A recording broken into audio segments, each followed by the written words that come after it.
who are you finding you're competing with? Because we're now finding that it's a really broader set of companies. Yeah, I would say more than half of the time we find ourselves in competitive pitches, digital firms, advertising agencies, sometimes firms that specialize in social media only, and that's playing out all around the world. I think for the public relations industry, it's a terrific opportunity because we're playing on a bigger stage. From a business standpoint, oftentimes the budgets could be more significant. So what I did just for fun is to add up the total revenue of the top 10 ad agencies, PR firms, digital firms, and media buyers. And so if the total is something like $45 billion, PR represents only like 8% of that.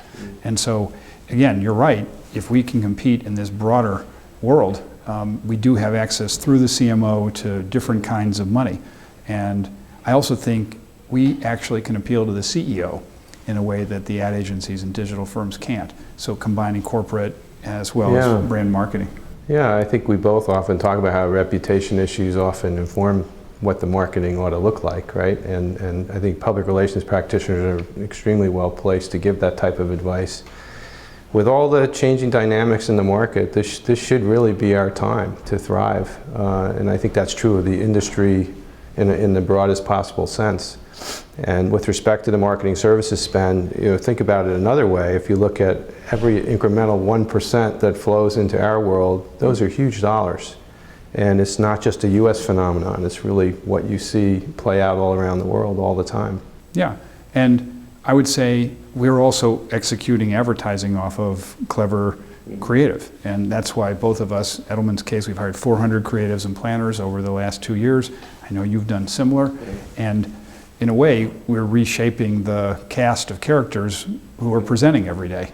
Yeah, and it's so true. And I think we have to keep scaling without a doubt. We work in this industry for big multinational companies, very significant challenges, business challenges, marketing challenges, complex environment certainly.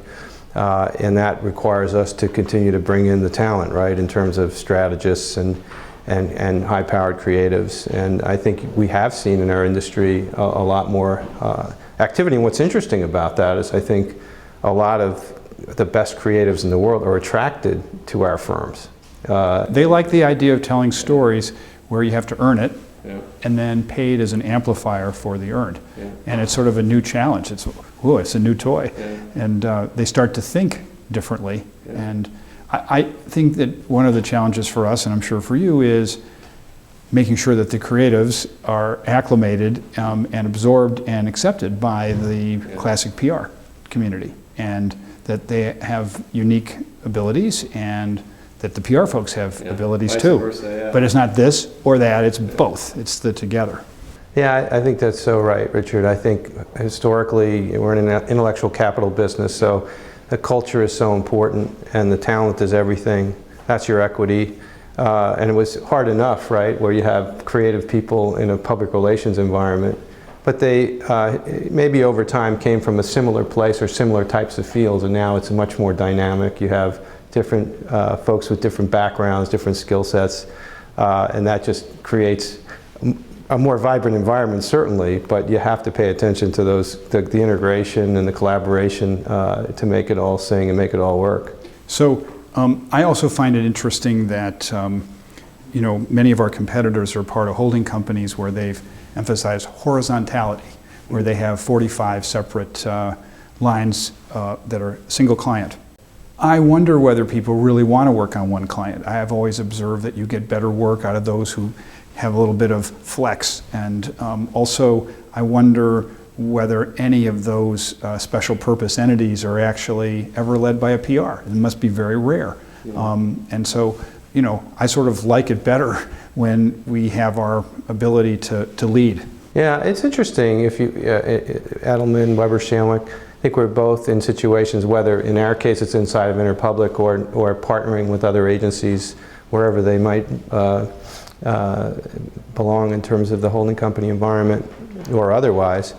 And it's really about, the collaboration, but we find more and more that we are in a position to lead. I wouldn't want to overstate it, but I think given what we were discussing before about the type of advice that we provide and what we bring to the table, I think we are more often looked at as a steward of the strategy to bring the various disciplines together. And so it'll be interesting to watch that over time. I think if you looked at it today, I think a lot of those IETs, a lot of those big integrated assignments are still led by advertising agencies or people. But I think that's shifting. No, I hope so, because almost inherently that means that the thinking will be advertising directed in PROB in the usual tail of the dog support role. And if you look at a program like REI Opt Outside or CVS Health and getting tobacco out of the stores and all that, that is a classic for our industry to lead, because it's evolution of the real business and then the communication follows. Yeah.